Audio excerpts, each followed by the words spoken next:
वज़ीर-ए-आज़म का चीन से बढ़ते कारोबारी रवाबित पर इजहार इत्मीनान। शहबाज शरीफ से 11 रुकनी आला सतह चीनी कारोबारी वफ्द की मुलाकात। चीनी ग्रुप के पाकिस्तान में डिजिटल इकोनॉमी हेडक्वार्टर्स कायम करने के फैसले को सराहा। इस मौके पर गुफ्तगू करते हुए वज़ीर-ए-आज़म ने कहा कि चीनी ग्रुप मुआशी ताउन, सरमायाकारी और सनती इश्तराक को फ़रोग़ देगा। मुल्क की मईशत में डिजिटल इस्लाहात के लिए मदद चाहते हैं। रवां माह के आखिर में अपने दौरा चीन का मुंतज़िर हूँ। इस मौके पर चीनी वफ़द ने कहा कि IBI का डिजिटल इकोनॉमी हेडक्वार्टर्स पाकिस्तान के लिए इंतहाई मुस्बत साबित होगा। पाकिस्तान के छोटे और दरमियाने दर्जे के कारोबारी इदारों को चीनी मार्केट तक रसाई मिलेगी।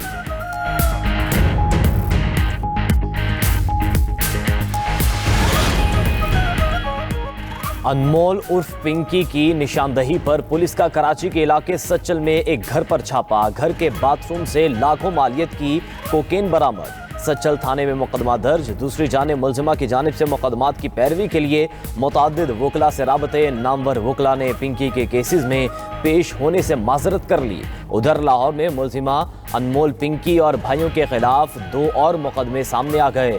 मुकदमात की तादाद 4 हो गई। पुलिस के मुताबिक मुकदमात की तफ्तीशी ऑफिसर के खिलाफ इंक्वायरी जारी है। मुलजिमा के साबिक शोहर साबिक इंस्पेक्टर राना इकराम को हिरासत में लेकर तफ्तीश शुरू कर दी। मुकदमों में पिंकी की गिरफ्तारी के लिए टीमें तश्कील दे दी। चारसद्दा में मौलाना शेख अदरीस की टारगेट किलिंग का वाक़या। 7 मुलजिमान गिरफ्तार। चारसद्दा और नौशहरा के मुख्तलिफ इलाकों की जियो फेंसिंग का अमल भी जारी। तफ्तीशी हुकाम के मुताबिक एक मुबैना टारगेट किलर के चारसद्दा से फरार होने की वीडियो का जायजा लिया जा रहा है। CCTV फुटेजेस में मुबैना टारगेट किलर पेशावर के इलाके चकमनी और कोहाट रोड पर देखा गया। मुबैना टारगेट किलर मोटरसाइकिल पर चमकनी से सर्विस रोड के जरिए चारसद्दा पहुंचा था। चारसद्दा में 5 मई को नामालूम दहशतगर्दों ने मौलाना शेख अदरीस को फायरिंग करके शहीद कर दिया था। हम ईरान के बारे में एक जैसा महसूस करते हैं, नहीं चाहते कि ईरान के पास जौहरी हथियार हों। अमेरिकी सदर डोनाल्ड ट्रंप की चीनी सदर शी जिनपिंग से मुलाकात में गुफ्तगू। कहा कि हम चाहते हैं आबना हुर्मुज़ खुली रहे। बहुत से मसाइल का हल निकाल लिया है जो कोई नहीं कर सकता था। चीन के साथ शानदार तिजारती मुआहदे किए गए हैं। चीनी सदर के साथ बातचीत मुस्बत और तामीरी रही। अमेरिकी सदर ने इंटरव्यू के दौरान दावा किया था कि चीन ईरान को फौजी साजो सामान फराहम नहीं करेगा। सदर शी जिनपिंग ने आबना हुर्मुज़ खुलवाने में मदद की पेशकश भी कर दी। शी जिनपिंग ईरान अमेरिका कशीदगी कम कराने में ताउन के लिए तैयार हैं। चीन ईरान से तेल खरीदारी जारी रखना चाहता है। ईरानी सदर दौरा चीन के बाद वापस रवाना हो गए। ईरान किसी किस्म के दबाव या धमकी को कबूल नहीं करेगा। ईरान के मसले का कोई फौजी हल नहीं। ईरान वतन के दिफा के लिए लड़ने के लिए तैयार है। ईरानी वज़ीर ख़ारजा अब्बास अराग़ची कहते हैं ईरान सिफारतकारी के तहफ़्फ़ुज़ और फ़रोग़ के लिए भी आमादा है। तर्जुमान ईरानी वज़ारत ख़ारजा इस्माइल बक़ाई ने कहा कि खुफिया तौर पर गद्दारी करने वाले जल्द अवामी सतह पर बेनकाब होंगे। गद्दारों को सरेआम रुसवाई का सामना करना पड़ेगा। दुश्मनों की साजिशें अब छुप नहीं सकेंगी। तज्ज़ियाकारों ने बयान को मखसूस इलाक़ाई ताकतों के लिए वार्निंग करार दिया। IMF ने पाकिस्तान पर 11 नई शराइत आयद कर दी। माली साल 2027 के बजट में गैस और बिजली के निर्खों में रद्दोबदल शामिल। IMF की पाकिस्तान से मुतल्लिक जारी जायजा रिपोर्ट के मुताबिक गैस टैरिफ में जुलाई 2026 और फरवरी 2027 में तब्दीली होगी। बिजली के निर्ख जनवरी 2027 में एडजस्ट किए जाएंगे। नैब को मजीद खुद मुख्तार और शफाफ बनाने की शर्त भी शामिल है। नई शराइत का मकसद बजट, नज़्म ज़ब्त, टैक्स निज़ाम और मईशत की बेहतरी है। मजमूई तौर पर IMF प्रोग्राम की शराइत 55 हो गई।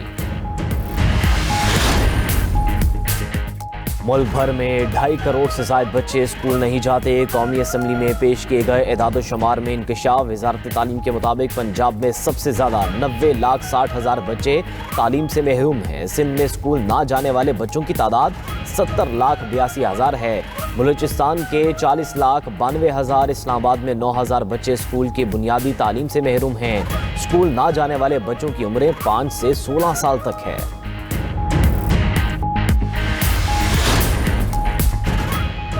Chairman Peoples Party Bilawal Bhutto Balochistan रवाना। शोबा सेहत के 11 मनसूबों का इफ्तिताह करेंगे। 150 बिस्तरों के जदीद trauma centre, Benazir ambulance service, बाचा खान میموریل اسپتال کا افتتاح ہوگا۔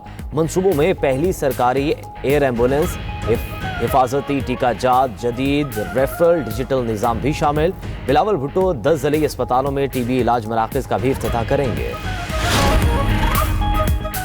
حکومت کا امریکہ سے براہ راست پروازیں شروع کرنے کی خواہش کا اظہار۔ وزیر داخلہ محسن نقوی سے نائب امریکی وزیر خارجہ جنوبی و وسطی ایشیائی امور پال کپور کی ملاقات۔ پاک امریکہ تعلقات اور مشرق وسطیٰ کی تازہ ترین صورتحال پر تبادلہ خیال کیا گیا۔ سیکیورٹی، انسداد دہشت گردی اور انسداد منشیات کے شعبوں میں اشتراک کار بڑھانے پر بھی گفتگو۔ محسن نقوی نے کہا کہ پاکستان اور امریکہ کے درمیان براہ راست پروازوں کا جلد آغاز چاہتے ہیں۔ ریکوڈک منصوبے پر کام کرنے والی امریکی کمپنیوں کی فول پروف سیکیورٹی کو یقینی بنایا جائے گا۔ ملاقات میں قائم مقام امریکی سفیر نیٹلی بیکر، وزیر مملکت داخلہ طلال چودھری بھی موجود تھے۔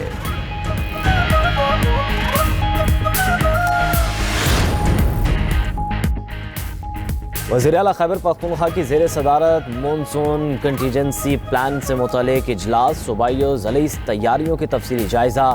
تمام اضلاع میں ڈسٹرکٹ ایمرجنسی آپریشن سینٹرز فعال اور 24 گھنٹے ڈیوٹی روسٹر نافذ کرنے کا فیصلہ۔ نالوں، برساتی چیلنجز، کلوزٹس اور سیوریج لائنوں کی صفائی 30 مئی تک مکمل کرنے کی ڈیڈ لائن۔ سہیل آفریدی کا مونسون سے قبل بھرپور پیشگی تیاریوں کے لیے تمام ضروری فنڈز فراہم کرنے کی ہدایت۔ کہا کہ بروقت تیاریوں سے قیمتی انسانی جانوں اور انفراسٹرکچر کو نقصان سے بچایا جا سکتا ہے۔ کسی بھی ایمرجنسی کی صورت میں ریسکیو آپریشن میں تاخیر برداشت نہیں کی جائے گی۔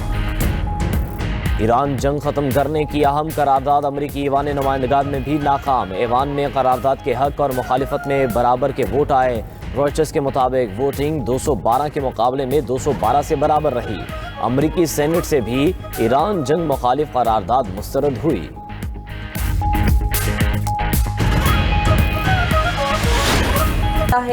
بجٹ میں 430 ارب روپے کے نئے ٹیکسز مزید عوام پر لگائے جانے کا تخمینہ۔ نان ٹیکس آمدن کی مد میں سعودی عرب میں حج 2026 کی تیاریاں مکمل۔ سعودی حکام کے مطابق اب تک 8.5 لاکھ سے زائد عازمین حج مکہ مکرمہ پہنچ چکے۔ مینا، مزدلفہ اور عرفات میں 5G نیٹ ورک اور جدید ترین ٹرانسپورٹ سسٹم فعال۔ بغیر اجازت حج کرنے والوں کے خلاف سخت سیکیورٹی چیکنگ جاری۔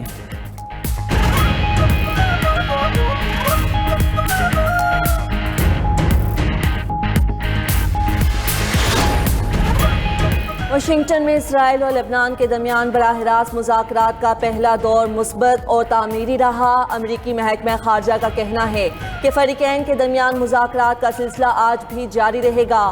خبر ایجنسی کے مطابق مذاکرات کے دوران لبنانی وفد نے اسرائیل سے فوری جنگ بندی کا مطالبہ کیا۔ دوسری طرف اسرائیلی حکام نے جنگ بندی کو حزب اللہ کو غیر مسلح کرنے سے مشروط کر دیا۔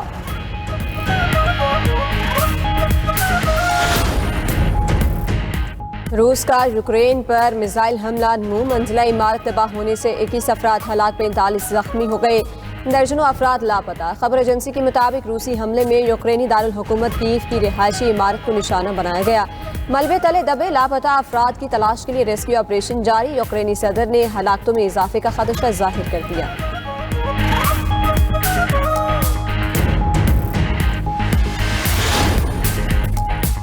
امریکی تحقیقاتی ادارے FBI نے سابق انٹیلیجنس ایجنٹ مونیکا ویٹ کی گرفتاری میں مدد پر $2 لاکھ انعام کا اعلان کر دیا۔ ایران انٹرنیشنل کے مطابق مونیکا ویٹ پر الزام ہے کہ انہوں نے امریکی فضائیہ کی خفیہ معلومات ایران کو دے کر قومی دفاع کو خطرے میں ڈالا۔ FBI کے مطابق سابق ایجنٹ 2013 میں فرار ہو کر ایران منتقل ہو گئی تھیں۔